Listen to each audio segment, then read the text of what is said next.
Hello friends, welcome to our YouTube channel learn with NH. आज के इस video में दोस्तों हम कक्षा 10वीं की जो आपकी किताब है, कक्षा 10वीं की किताब के अंतर्गत जो अध्याय 2 आपका दिया गया है उसमें हम लोक देवता वाला जो टॉपिक है इसके बारे में चर्चा करने वाले हैं। लोक देवता वाला जो टॉपिक है आपका काफ़ी इंपॉर्टेंट टॉपिक है, यहाँ से काफ़ी बार एग्जाम में सवाल पूछा जाता है।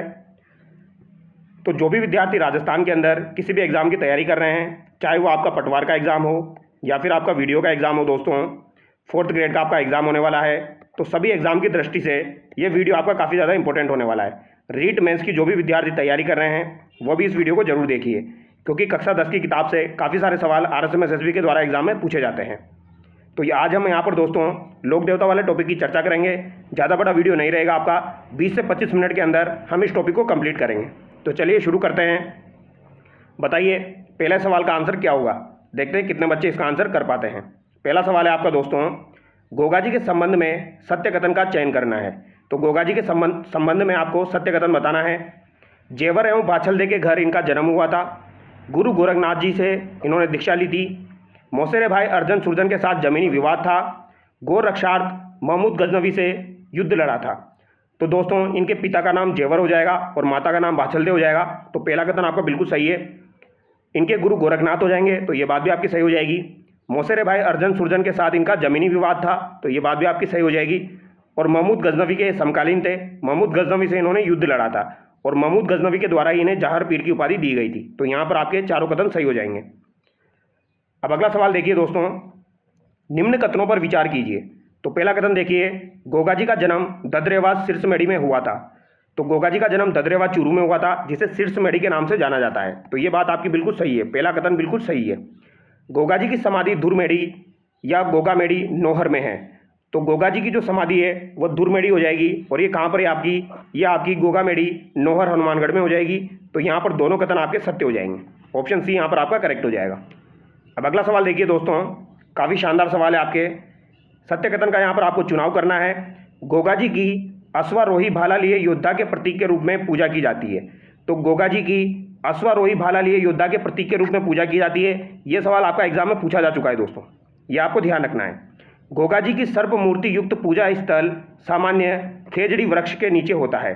तो ये बात भी आपकी सही है, गोगा जी की थान आपकी खेजड़ी वृक्ष के नीचे बनाई जाती है। गोगा जी को जहार पीर कहा जाता है, तो जहार पीर की उपाधि गोगा जी को दी जाती है। मुस्लिम समुदाय में गोगा जी की पूजा गोगा पीर के रूप में होती है। तो ये बात भी आपकी बिल्कुल सही हो जाएगी दोस्तों। तो यहाँ पर चारों कथन आपके सही हो जाएंगे।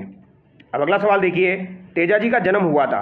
तो तेजा जी का जन्म कब हुआ दोस्तों, भाद्रपद शुक्ल पक्ष की 10वीं को, माघ शुक्ल पक्ष की आपकी 14 को, या फिर अश्विन शुक्ल पक्ष की 10वीं को, या श्रावण पूर्णिमा को। तो इनका जन्म कब हुआ था ये आपसे पूछा गया है। तो इनका जन्म हुआ था दोस्तों तेजा जी का माघ शुक्ल पक्ष की 14 को हुआ था। ऑप्शन बी यहाँ पर आपका करेक्ट हो जाएगा। और ये सवाल आपका इंपॉर्टेंट सवाल है, तो ये आपको ध्यान रखना है, ठीक है। ये सवाल आपका कभी भी बन के आ सकता है, क्लास 10th की किताब में दिया गया है। तो माघ शुक्ल पक्ष की आपकी जो 14 हो जाएगी, उस दिन आपका तेजा जी का जन्म हुआ था। अगला सवाल देखिए, तेजा जी के संबंध में आपको सत्य कथन का चुनाव करना है। इनका जन्म 1073 ईस्वी में खरनाल नागौर में हुआ। तो तेजा जी का जन्म कहाँ पर हुआ था दोस्तों, खरनाल नागौर में हुआ था, बिल्कुल सही है, 1073 ईस्वी में। ताहड़ जी एवं राम कुंवरी के घर इनका जन्म हुआ। तो इनके पिता का नाम ताहड़ जी हो जाएगा और माता का नाम राम कुंवरी हो जाएगा। तो ये राम कुंवरी आपको ध्यान रखना है, कुंवरी है, ठीक है। एक बार एग्जामिनर ने यहाँ पर कंफ्यूज कर दिया था, राम प्यारी दे दिया था, तो राम प्यारी नहीं होगा, राम कुंवरी होगा। इनका विवाह पेमल से हुआ था। तो पेमल दे के साथ इनका विवाह हुआ था। पेमल का संबंध आपका पनेर अजमेर से हो जाएगा। तेजा जी ने लाछा गुजरी की गायों की रक्षा मेर के मीणाओं से की थी। तो तेजा जी के द्वारा दोस्तों लाछा गुजरी नामक जो महिला थी, इनकी गायों की रक्षा मेर के मीणाओं से की थी। तो ये बात भी आपकी बिल्कुल सही है, यानी कि चारों कथन यहाँ पर आपके सही हो जाएंगे। अब अगला सवाल देखिए, वीर तेजा जी धोलिया किस स्थान पर सर्पदंश के कारण वीर गति को प्राप्त हुए। तो वीर तेजा जी जो है दोस्तों, इन्हें धोलिया वीर भी कहा जाता है। क्या कहा जाता है इन्हें, धोलिया वीर के नाम से इन्हें जाना जाता है। ये बात आपको ध्यान रखनी है। इनका गोत्र जो है वो क्या हो जाएगा, धोलिया हो जाएगा। इनका गोत्र धोलिया हो जाएगा, इसीलिए इन्हें धोलिया वीर भी कहा जाता है। तो वीर तेजा जी धोलिया किस स्थान पर सर्पदंश के कारण वीर गति को प्राप्त हुए थे। तो सांप ने इनको डसा और ये वीर गति को प्राप्त हुए थे। तो कौन सा स्थान हो जाएगा आपका, सुरसुरा अजमेर। ऑप्शन सी यहाँ पर करेक्ट होगा। तेजाजी से संबंधित प्रसिद्ध पशु मेला कहाँ भरता है। तो तेजाजी से संबंधित प्रसिद्ध पशु मेला आपका कहाँ पर हो जाएगा, परबतसर नागौर में हो जाएगा। ऑप्शन सी करेक्ट होगा। अगला सवाल देखिए, तेजाजी दशमी निर्वाण दिवस मनाई जाती है। तो तेजा दशमी आपकी कब मनाई जाती है? सिंपल सा सवाल है। तेजा दशमी आपकी कब मनाई जाती है? भाद्रपद शुक्ल पक्ष की दशमी को मनाई जाती है। ऑप्शन बी यहाँ पर आपका करेक्ट होगा। भाद्रपद शुक्ल पक्ष की दशमी को आपकी तेजा दशमी मनाई जाती है। इस बात को आप ध्यान रखेंगे। अब अगला सवाल देखिए, नागों के देवता जो तलवार धारण किए घोड़े पर सवार योद्धा के रूप में हैं। तो नागों के देवता जो तलवार धारण किए हुए हैं और घोड़े पर सवार योद्धा के रूप में हैं, ये आपके कौन हो जाएंगे दोस्तों? तो ये आपके कौन हो जाएंगे? तेजाजी हो जाएंगे। ऑप्शन सी यहाँ पर आपका करेक्ट होगा। और ये बात आपको ध्यान रखनी है, इंपॉर्टेंट सवाल है दोस्तों। नागों के देवता भी तेजाजी कहलाते हैं, तलवार धारण किए घोड़े पर सवार योद्धा के रूप में हैं, तो ये तेजाजी हो जाएंगे। ये अच्छा सवाल है। यहाँ पर बच्चे कंफ्यूज होकर गोगाजी भी आंसर कर सकते हैं, ठीक है, लेकिन आपको ध्यान रखना है क्लास 10 की किताब में ये दिया गया है दोस्तों। नागों के देवता जो तलवार धारण किए हुए हैं और घोड़े पर सवार योद्धा के रूप में। एज इट इज लाइन आपके एग्जाम में पूछी जाएगी। फाबू जी का जन्म धांधल जी राठौड़ के घर में कोलूमंड गांव में हुआ था। तो फाबू जी का जन्म दोस्तों धांधल जी राठौड़ के घर पर हुआ था, कोलूमंड गांव में। कोलूमंड जोधपुर में इनका जन्म हुआ था। तो जन्म इनका कब हुआ था ये आपसे पूछा गया है। इनका जन्म 1239 ईस्वी में हुआ था। तो ये आपको ध्यान रखना है, 1239 ईस्वी में दोस्तों आपके फाबू जी का जन्म हुआ था कोलूमंड जोधपुर में, धांधल जी के घर पर। अगला सवाल देखिए, फाबू जी का जन्म इतिहासकार के अनुसार बाड़मेर से 8 कोस दूर। ये सवाल आपका एग्जाम में आ चुका है, तो ध्यान रखना है। बाड़मेर से 8 कोस दूर आगे खारी खाबड़ में जूना ग्राम में अप्सरा के गर्भ से हुआ था। तो इसका समर्थन कौन करते हैं? यानी कि फाबू जी का जन्म जो है वो बाड़मेर से 8 कोस आगे खारी खाबड़ में जूना ग्राम में अप्सरा के गर्भ से हुआ था। तो इसका समर्थन कौन कौन करते हैं ये आपसे पूछा गया है। तो ये कौन कौन इसका समर्थन करते हैं दोस्तों? एक तो मोनोत नैन्सी और एक आपके आसिया मोड़ जी। ऑप्शन बी यहाँ पर आपका करेक्ट हो जाएगा, ठीक है। ये सवाल आपका फिर से एग्जाम में आएगा, तो ध्यान रखना है, गड़बड़ नहीं करनी है। मोनोत नैन्सी के अनुसार और आसिया मोड़ जी के अनुसार फाबू जी का जन्म अप्सरा के गर्भ से हुआ था। कहाँ पर हुआ था? बाड़मेर से 8 कोस आगे खारी खाबड़ में जूना ग्राम में अप्सरा के गर्भ से हुआ था। अब अगला सवाल देखिए, फाबू जी के बारे में सत्य कथन बताइए। इनका विवाह अमरकोट के सूरजमल सोडा की पुत्री के साथ हुआ था। तो इनका विवाह अमरकोट के सूरजमल सोडा की पुत्री से हुआ था। विवाह में 3 फेरे ही इन्होंने लिए थे। इन्होंने देवल चारणी की गायों की रक्षा की थी और देवल चारणी की घोड़ी केसर कालमी थी। तो यहाँ पर आपको बताना है सत्य कथन आपका कौन सा हो जाएगा। तो चारों कथन यहाँ पर आपके सत्य हो जाएंगे, ठीक है। इन्होंने 3 फेरे ही लिए थे दोस्तों, ठीक है, ये बात आपको ध्यान रखनी है। और देवल चारणी की गायों की इन्होंने रक्षा की थी और देवल चारणी की घोड़ी कौन सी हो जाएगी आपकी? केसर कालमी हो जाएगी। तो फाबू जी की घोड़ी का नाम क्या हो जाएगा आपका? केसर कालमी हो जाएगा। ये सवाल भी एग्जाम में आता रहता है। अब अगला सवाल देखिए, फाबू जी ने देवली चारणी की गायों की रक्षा अपने बहनोई जिंदराव खींची जिसे जायल के नाम से जाना जाता है से की थी। इस दौरान वीर गति को प्राप्त हुए थे। तो ये वीर गति को कब प्राप्त हुए थे? तो ये आपके दोस्तों 1276 ईस्वी में वीर गति को प्राप्त हुए थे। ये बात आपको ध्यान रखनी है, क्लास 10 की किताब में दिया गया है, तो पूछा जा सकता है। फाबू जी ने देवली चारणी की गायों की रक्षा के लिए जिंदराव खींची से युद्ध किया था दोस्तों, और ये इनका बहनोई हो जाएगा। जिंदराव खींची से युद्ध किया था जिसे जायल के नाम से जाना जाता है, और ये 1276 की आपकी बात हो जाएगी। जबकि इनका जन्म कब हुआ था? 1239 ईस्वी में इनका जन्म हुआ था, ठीक है। अगला सवाल देखिए, फाबू जी की प्रसिद्ध मंदिर जहाँ भाला लिए अश्वारोही के रूप में इनकी पूजा होती है कहाँ है? तो भाला लिए अश्वारोही के रूप में फाबू जी की भी पूजा होती है। तो ये मंदिर आपका कहाँ पर हो जाएगा? तो ये आपका कोलूमंड जोधपुर में हो जाएगा। ऑप्शन बी यहाँ पर आपका करेक्ट होगा। लक्ष्मण का अवतार किस देवता को माना जाता है? तो लक्ष्मण का अवतार फाबू जी को माना जाता है। ऑप्शन ए करेक्ट होगा यहाँ पर। अगला सवाल देखिए, मारवाड़ में सर्वप्रथम ऊँट लाने का श्रेय किसे जाता है? तो मारवाड़ में सर्वप्रथम ऊँट लाने का श्रेय अगर आपसे पूछा जाए तो ये किसे दिया जाता है दोस्तों? फाबू जी को दिया जाता है। गोरक्षक एवं सांपों के देवता के रूप में प्रसिद्ध है। तो गोरक्षक भी है और सांपों के देवता के रूप में प्रसिद्ध भी हैं। ये आपके कौन हो जाएंगे? ये आपसे पूछा गया है और इंपॉर्टेंट सवाल बनता है, तो याद रखना है दोस्तों कौन कौन हो जाएंगे। गोगाजी, फाबू जी, तेजाजी और हड़बू जी। तो बताइए दोस्तों, जो कि गोरक्षक भी है और सांपों के देवता के रूप में भी प्रसिद्ध है, तो कौन कौन हो जाएंगे? एक तो आपके गोगाजी हो जाएंगे जो कि गोरक्षक भी है और सांपों के देवता के रूप में प्रसिद्ध है, और एक आपके तेजाजी हो जाएंगे। तो यहाँ पर आपका राइट आंसर ऑप्शन बी हो जाएगा, ठीक है। ये इंपॉर्टेंट सवाल है, तो ध्यान रखना है। गोगाजी और तेजाजी, इनको सांप के देवता के रूप में और आपके गोरक्षक देवता के रूप में पूजा जाता है। अब अगला सवाल देखिए, देवनारायण जी के संबंध में सत्य कथन का चुनाव करना है। देवनारायण जी बगडावत, सवाई भोज एवं सेडू गुज्जर के पुत्र थे। तो दोस्तों ये सवाई भोज और सेडू गुज्जर के पुत्र थे। इनका जन्म 1243 ईस्वी में हुआ था। तो देवनारायण जी का जन्म 1243 ईस्वी में हुआ था। इनका विवाह धार के राजा जयसिंह की पुत्री पीपल दे के साथ हुआ था, और प्रमुख मंदिर इनका आसिंद भीलवाड़ा में है। तो यहाँ पर आपको सत्य कथन का चुनाव करना है। तो बताइए इसका राइट आंसर क्या हो जाएगा। चारों कथन यहाँ पर आपके सही हो जाएंगे। इनका विवाह धार के राजा जयसिंह की पुत्री पीपलदेव से हुआ था, देवनारायण जी का विवाह। और इनका प्रमुख मंदिर आपका आसिंद भीलवाड़ा में हो जाएगा। और इनके पिता का नाम क्या हो जाएगा, सवाई भोज हो जाएगा। माता का नाम सेड्डू गुज्जर हो जाएगा। और इनका जन्म 1243 ईस्वी में हुआ था। तो ये भी आप ध्यान रख लेना, 1243 भी एग्जाम में आ जाए तो गलत मत करना। 1243 ईस्वी में इनका जन्म हुआ था। अब आगे देखिए, लोक देवता जिनके पिता भिनाई के शासक से संघर्ष करते हुए अपने 23 भाइयों के साथ वीर गति को प्राप्त हुए थे। तो 23 भाइयों के साथ वीर गति को प्राप्त हुए थे, ये आपके कौन हो जाएंगे दोस्तों, देवनारायण जी हो जाएंगे। अपने पिता भिनाई के शासक से संघर्ष करते हुए, मतलब जिनके पिता भिनाई के शासक से संघर्ष करते हुए 23 भाइयों के साथ वीर गति को प्राप्त हुए थे, तो देवनारायण जी के पिता हो जाएंगे आपके दोस्तों सवाई भोज जी। ये भिनाई के शासक से संघर्ष करते हुए 23 भाइयों के साथ वीर गति को प्राप्त हुए थे आपके सवाई भोज जी, ये आपको ध्यान रखना है, जो कि किनके पिता हो जाएंगे, देवनारायण जी के पिता हो जाएंगे। गोरक्षक देवता थे, तो गोरक्षक देवता आपके कौन कौन हो जाएंगे दोस्तों। तो यहाँ पर आपका राइट आंसर क्या होगा, घोगा जी भी हो जाएंगे, फाबू जी हो जाएंगे, तेजा जी हो जाएंगे, देवनारायण जी हो जाएंगे और आपके मेहा जी हो जाएंगे। तो यहाँ पर ऑप्शन डी आपका करेक्ट हो जाएगा। ये सभी आपके गोरक्षक देवता है, लेकिन गोरक्षक और सर्प रक्षक पूछा जाए तो गोगा जी और तेजा जी आपका आंसर होगा। देवनारायण जी के मुख्य मंदिर आसिंद में मेला भरता है। तो आसिंद में मेला कब भरता है, आसिंद भीलवाड़ा में देवनारायण जी का मेला कब भरता है। अब बताइए आप, इसका आंसर क्या होगा दोस्तों। चार ऑप्शन आपके सामने है। माघ शुक्ल 14 है आपकी, भाद्रपद शुक्ल यहाँ पर सप्तमी दी गई है, अश्विन शुक्ल 14 दी गई है, भाद्रपद शुक्ल पक्ष की 14 दी गई है।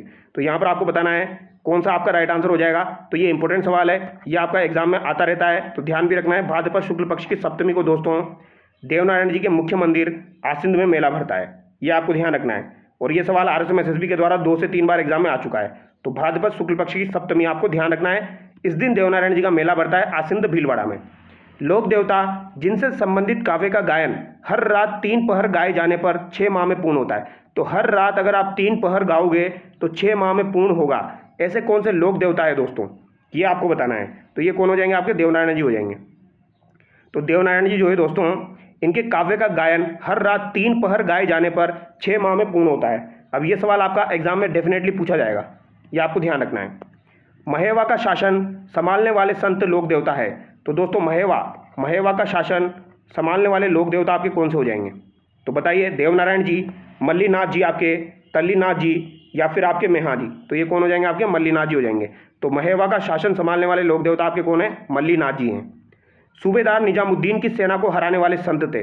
तो निजामुद्दीन जो है दोस्तों, इसकी सेना को हराने वाले संत आपके कौन थे, ये आपसे पूछा गया है। तो ये भी कौन हो जाएंगे आपके, मल्लीनाथ जी हो जाएंगे, जिन्होंने निजामुद्दीन की सेना को हराया था। अगला सवाल देखिए, वे संत जिन्होंने अपनी पत्नी की प्रेरणा से योग साधना की दीक्षा ली। तो अपनी पत्नी की प्रेरणा से इन्होंने योग साधना की दीक्षा ली थी, ये आपके कौन हो जाएंगे। तो ये भी आपके मल्लीनाथ जी हो जाएंगे। तो यहाँ पर आपका राइट आंसर ऑप्शन ए होगा। मल्लीनाथ जी जो थे दोस्तों, इन्होंने अपनी पत्नी की प्रेरणा से दीक्षा ली थी। अब अगला सवाल देखिए, कौन से लोक देवता हैं दोस्तों जिन्होंने मारवाड़ के सारे संतों को एकत्र करके 1399 ईस्वी में एक वृहत हरि कीर्तन का आयोजित करवाया था। तो 1399 ईस्वी में एक वृहत हरि कीर्तन आपका आयोजित करवाया था। तो ये किस लोक देवता ने आयोजित करवाया था, ये आपसे पूछा गया है। तो ये किसने करवाया था, तो ये भी आपको मल्लीनाथ जी के द्वारा ही करवाया गया था। ऑप्शन बी यहाँ पर आपका करेक्ट होगा। और ये सवाल आपका डेफिनेटली एग्जाम में पूछा जाएगा, बहुत ही ज़्यादा इंपॉर्टेंट सवाल है दोस्तों। ये जो भी मैं आपको करवा रहा हूँ क्लास 10th की किताब से उठाए गए सवाल है, तो आपके directly as it is exam में छपने वाले हैं। मल्लीनाथ जी के संबंध में सत्य कथन बताइए। इनका जन्म रावल सलका और जानी दे के घर पर 1358 ईस्वी में हुआ। तो मल्लीनाथ जी का जन्म सलका जी और जानी दे के घर पर 1358 ईस्वी में हुआ था। इनका मंदिर तिलवाड़ा बाड़मेर में बना हुआ है। चैत्र कृष्ण पक्ष की एकादशी में इनका मेला भरता है। कब भरता है दोस्तों, चैत्र महीने में भरता है, लेकिन चैत्र महीने में भी कब, चैत्र कृष्ण पक्ष की एकादशी को भरता है। तो ये भी आपको ध्यान रखना है। तो यहाँ पर आपका राइट आंसर क्या हो जाएगा दोस्तों, ऑप्शन डी यहाँ पर करेक्ट हो जाएगा। बाबा रामदेव जी ने विरोध किया था। तो बाबा रामदेव जी ने किस किस चीज़ का विरोध किया था, जाति प्रथा का, मूर्ति पूजा का, तीर्थ यात्रा का। तो किस किस का विरोध यहाँ पर बाबा रामदेव जी ने किया था, ये आपसे पूछा गया है दोस्तों। तो किसका विरोध किया था, तीनों का विरोध किया था। तो यहाँ पर आपका राइट आंसर क्या हो जाएगा दोस्तों, ऑप्शन डी हो जाएगा। ये आपको ध्यान रखना है, ठीक है, इंपॉर्टेंट है। तीर्थ यात्रा का इन्होंने विरोध किया, जातिवाद का इन्होंने विरोध किया। इसके अलावा अगर आपसे पूछा जाए दोस्तों, इन्होंने मूर्ति पूजा का भी विरोध किया था। तो ये आपकी क्लास 10 की किताब में दिया गया है, जाति प्रथा, मूर्ति पूजा और तीर्थ यात्रा का इन्होंने विरोध किया था, ठीक है। तो ऑप्शन डी यहाँ पर आपका करेक्ट होगा। अब अगला सवाल देखिए, कामरिया पंथ के संस्थापक थे, तो कामरिया पंथ के संस्थापक आपके कौन हो जाएंगे? तो सिंपल सा सवाल है, कौन हो जाएंगे? बाबा रामदेव जी हो जाएंगे। रामदेव जी के मेले में नृत्य किया जाता है, तो यहाँ पर कौन सा नृत्य किया जाता है दोस्तों? तो कामड़ जाति की महिलाओं द्वारा 13 थाली नृत्य यहाँ पर किया जाता है। बाबा रामदेव जी के जीवन से संबंधित विशेषता नहीं है, तो कौन सी विशेषता बाबा रामदेव जी से संबंधित नहीं है? वीर योद्धा, लेखन एवं कवि, समाज सुधारक या फिर आपके लोक देवता? तो बताइए दोस्तों। तो बाबा रामदेव जी के जीवन से संबंधित विशेषता नहीं है। वीर योद्धा ये रहे हैं, समाज सुधारक रहे हैं, लेखन एवं कवि भी रहे हैं, तो ये इनकी विशेषता नहीं है। डी यहाँ पर आपका करेक्ट होगा। ठीक है। बाबा रामदेव जी ने किस ईस्वी ने जीवित समाधि ली थी? तो इन्होंने कब आपकी जीवित समाधि ली थी बाबा रामदेव जी ने? तो यहाँ पर आपका राइट आंसर क्या हो जाएगा दोस्तों? 1458 ईस्वी में इन्होंने जीवित समाधि ली थी। ऑप्शन सी यहाँ पर आपका करेक्ट हो जाएगा। यह आपसे पूछा जा सकता है। तो अगर आपसे पूछा जाए बाबा रामदेव जी ने किस ईस्वी में जीवित समाधि ली थी, तो ये 1458 ईस्वी में ली थी। ठीक है। सांप्रदायिक सद्भाव का सबसे बड़ा बाबा रामदेव जी का मेला किस महीने में भरता है? तो बाबा रामदेव जी का मेला आपका किस महीने में भरता है, ये आपसे पूछा गया है। तो बताइए दोस्तों। तो ये आपका भाद्रपद माह में भरता है। बाबा रामदेव जी का मेला आपका भाद्रपद माह में भरता है। ऑप्शन सी करेक्ट होगा। अगला सवाल देखिए, रामदेव जी के संबंध में सत्य कथन का चयन कीजिए। अजमाल जी और मैनादे के घर उडू कश्मीर बाड़मेर में इनका जन्म हुआ था। तो अजमाल जी और मैनादे के घर पर इनका जन्म हुआ, ये बात आपको ध्यान रखनी है। इसके अलावा अगर आपसे पूछा जाए दोस्तों, रामदेव जी मल्लीनाथ जी के समकालीन थे, तो रामदेव जी जो थे ये मल्लीनाथ जी के समकालीन थे, ये बात भी आपकी सही है। मल्लीनाथ जी ने रामदेव जी को पोखरण की जागीर दी थी, तो मल्लीनाथ जी ने रामदेव जी को दोस्तों पोखरण की जागीर दी थी, ये बात भी आपकी बिल्कुल सही हो जाएगी। ठीक है। भैरव राक्षस का इन्होंने वध किया था, तो भैरव राक्षस का इन्होंने वध किया था, तो ये बात भी आपकी सही हो जाएगी। यानी कि अजमाल जी और मैनादे के घर पर उडू कश्मीर बाड़मेर में इनका जन्म हुआ, मल्लीनाथ जी के समकालीन हो जाएंगे, और मल्लीनाथ जी ने रामदेव जी को पोखरण की जागीर दी थी, तो ये बात भी आपको ध्यान रखना है। ठीक है। किसने दी थी? मल्लीनाथ जी ने दी थी। और भैरव राक्षस का इन्होंने वध भी किया था, तो यहाँ पर आपका राइट आंसर ऑप्शन डी हो जाएगा। तो 438 में आपका राइट आंसर क्या होगा दोस्तों? ऑप्शन डी हो जाएगा। ये आपको ध्यान रखना है। ठीक है। ये आपसे पूछा जा सकता है, ये आपको ध्यान रखना है। अब आगे देखिए दोस्तों, अगला सवाल है आपका, रामदेव जी के संबंध में सत्य कथन आपको बताने हैं। इनका विवाह अमरकोट के दलजी सोडा की पुत्री नेतल दे के साथ हुआ था। तो इनका विवाह दोस्तों नेतल दे के साथ हुआ था, ये बात आपकी बिल्कुल सही है। ठीक है। तो नेतल दे के साथ इनका विवाह हुआ, ये आपको ध्यान रखना है। रामदेव जी ने रामदेवरा रुनेचा गांव बसाया था, तो ये बात भी आपकी सही है। रामदेव जी ने भाद्रपद शुक्ल एकादशी के दिन समाधि ली थी, तो इन्होंने समाधि कब ली थी? भाद्रपद शुक्ल पक्षी एकादशी 1458 में ली थी। रामदेव जी को कृष्ण का अवतार मानते हैं, तो यहाँ पर चारों बातें आपकी सही हो जाएगी। तो भाद्रपद शुक्ल पक्षी एकादशी को इन्होंने समाधि ली थी, आपको ध्यान रखना है। और इन्होंने अमरकोट के दलजी सोडा की पुत्री नेतल से विवाह किया था। पंच पीरों में शामिल नहीं है, तो फाबू हड़बू रामदेव मांगलिया में हाँ, पाँचों पीर पदार्जो गोगाजी जे हाँ। तो यहाँ पर आप देखिए, फाबू हड़बू रामदेव मांगलिया में हाँ, पाँचों पीर पदार्जो गोगाजी जे हाँ, यहाँ पर तेजाजी शामिल नहीं है दोस्तों। ऑप्शन सी यहाँ पर आपका करेक्ट हो जाएगा। अगला सवाल देखिए, पंच पीरों में शामिल लोक देवताओं का समूह है, तो पंच पीरों में शामिल आपके लोक देवता कौन कौन हो जाएंगे? तो ये भी मैंने आपको बताया दोस्तों। यहाँ पर तेजाजी आपके नहीं होंगे, तो तेजाजी को आप हटा दीजिए। ठीक है। तो फाबू हड़बू रामदेव मांगलिया में हाँ, पाँचों पीर पधारजो गोगाजी जी हाँ, ऑप्शन बी करेक्ट हो जाएगा।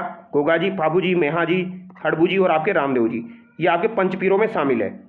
मेहाजी मांगलिया का प्रमुख मंदिर में स्थित है, जहाँ भाद्रपद कृष्ण पक्ष की अष्टमी के दिन मेला भरता है। तो भाद्रपद कृष्ण पक्ष की अष्टमी के दिन मेला भरता है, तो ये कहाँ पर भरता है दोस्तों? बापिनी जोधपुर में भरता है। कहाँ पर भरता है? बापिनी जोधपुर में। ये आपको ध्यान रखना है। कब भरता है?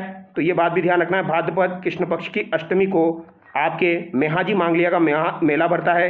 कहाँ पर भरता है? बापिनी जोधपुर में भरता है। मेहाजी जो थे वो सबके बाप थे, इस तरीके से आप याद रख सकते हो, बापिनी जोधपुर। ठीक है। भाद्रपद कृष्ण पक्ष की अष्टमी को इनका मेला भरता है। अगला सवाल देखिए, कौन से लोक देवता गायों के रक्षार्थ भाटियों से युद्ध करते हुए वीर गति को प्राप्त हुए? तो भाटियों से युद्ध करते हुए वीर गति को प्राप्त हुए थे, ये कौन हो जाएंगे? आपके मेहाजी हो जाएंगे। मेहाजी जो थे दोस्तों, ये भाटियों से युद्ध करते हुए वीर गति को प्राप्त हुए थे। अगला सवाल देखिए, पंचपीरों में कर्नल टोड के अनुसार शामिल लोक देवता जो गहलोत गुहिल राजवंश से संबंधित थे। तो पंचपीरों में शामिल कर्नल टोड के अनुसार ऐसे कौन से लोक देवता है जो गुहिल राजवंश से संबंधित थे? कौन से राजवंश से संबंधित है? गुहिल राजवंश से संबंधित है। तो ये कौन से हो जाएंगे कर्नल टोड के अनुसार? तो बताइए, ये आपके मेहाजी हो जाएंगे। और ये सवाल आपका एग्जाम में पूछा जाएगा दोस्तों, इंपॉर्टेंट सवाल है। ठीक है। क्लास 10 की किताब में दिया गया है, पंचपीरों में ऐसे कौन से लोक देवता है आपके जो कि गुहिल राजवंश से संबंधित थे कर्नल टोड के अनुसार, तो ये मेहाजी हो जाएंगे आपके। लोक देवता का प्रमुख स्थान हरबम जाल गांव था, तो लोक देवता का प्रमुख स्थान हरबम जाल गांव था, तो ये कौन से हो जाएंगे आपके, तो ये आपके हड़बुजी हो जाएंगे दोस्तों। कौन से हो जाएंगे, हड़बुजी हो जाएंगे। लोक देवता जो गुरु भाई एवं मोसेरे भाई थे, तो गुरु भाई और मोसेरे भाई आपके कौन हो जाएंगे, तो ये आपके कौन हो जाएंगे दोस्तों, रामदेव जी और हड़बुजी हो जाएंगे। ऑप्शन बी यहाँ पर आपका करेक्ट हो जाएंगे। ठीक है, रामदेव जी और हड़बुजी, ये गुरु भाई और मोसेरे भाई थे। हड़बुजी के संबंध में सत्य कथन का चुनाव करना है आपको। हड़बुजी बुंडेल राव जोधा के समकालीन थे, अस्त्र शस्त्र एवं सगुन शास्त्र के ये ज्ञाता थे। रामदेव जी की प्रेरणा से गुरु दीक्षा ली थी इन्होंने, और प्रमुख मंदिर इनका बेंगटी फलोदी में है। तो यहाँ पर कौन सा कथन आपका सही है, तो यहाँ पर चारों कथन सही है आपके। हड़बुजी जो है दोस्तों ये बुंडेल राव जोधा के समकालीन थे, तो राव जोधा के समकालीन थे। राव जोधा को इन्होंने कटार भी भेंट की थी। ठीक है, फिर उसके बाद मंडोर पर विजय प्राप्त की थी राव जोधा ने। अस्त्र शस्त्र एवं सगुन शास्त्र के ये ज्ञाता थे, तो अस्त्र शस्त्र और सगुन शास्त्र के ज्ञाता थे। रामदेव जी की प्रेरणा से इन्होंने गुरु गोरखनाथ जी से दीक्षा ली थी, और प्रमुख मंदिर इनका बेंगटी फलोदी में हो जाएगा। ठीक है, आगे बढ़ते हैं। लोक देवता जिनके मंदिर में बैलगाड़ी की पूजा होती है, तो बैलगाड़ी की पूजा किनके मंदिर में होती है, तो हड़बुजी के मंदिर में आपकी बैलगाड़ी की पूजा होती है। ऑप्शन सी यहाँ पर आपका बिल्कुल करेक्ट जाएगा। अगला सवाल देखिए, लोक देवता जो मेवाड़ महाराणा उदय सिंह के समकालीन थे, तो मेवाड़ महाराणा उदय सिंह के समकालीन आपके कौन से लोक देवता थे, ये भी आपका एक महत्वपूर्ण सवाल है, तो ये आपको ध्यान रखना है। कौन से लोक देवता आपके ऐसे हैं जो कि उदय सिंह के समकालीन थे दोस्तों, तो वीर कल्ला राठौड़ हो जाएंगे। वीर कल्ला राठौड़ जो है ये आपके उदय सिंह के समकालीन हो जाएंगे। ठीक है, आपको पता होगा जब अकबर ने युद्ध किया था मेवाड़ पर, तो उस समय आपके कल्लाजी राठौड़ ने वीरता दिखाई थी। लोक देवता का प्रमुख मंदिर रुंडेला में है, तो रुंडेला था, तो किन लोक देवता का मंदिर आपका रुंडेला में हो जाएगा, तो कल्लाजी का मंदिर आपका कहाँ पर हो जाएगा, रुंडेला में हो जाएगा। ऑप्शन डी करेक्ट होगा। 4 हाथों वाले लोक देवता के रूप में दोस्तों कौन से आपके प्रसिद्ध है, तो 4 हाथों वाले लोक देवता के रूप में किन्हें जाना जाता है, तो 4 हाथ वाले लोक देवता के रूप में आपके हड़बुजी को जाना जाता है। भूत प्रेत के देवता भी इन्हें कहा जाता है, ये आपको ध्यान रखना है। राजस्थान में धार्मिक आंदोलन का श्री गणेश करने का श्रेय किस संत को दिया जाता है, तो धार्मिक आंदोलन जो है उसका श्री गणेश करने का श्रेय किसे दिया जाता है दोस्तों, तो ये आपके धन्ना जी को दिया जाता है। तो यहाँ से आपके संत और संप्रदाय के सवाल शुरू हो चुके हैं, और संत और संप्रदाय के सवाल हम नेक्स्ट वीडियो में डिस्कस करेंगे, क्योंकि ये दोनों चैप्टर अलग अलग है। ठीक है, तो चलिए दोस्तों नेक्स्ट वीडियो में मिलते हैं। Thank you so much. छोटा सा वीडियो है, इसे आप जरूर देखिए।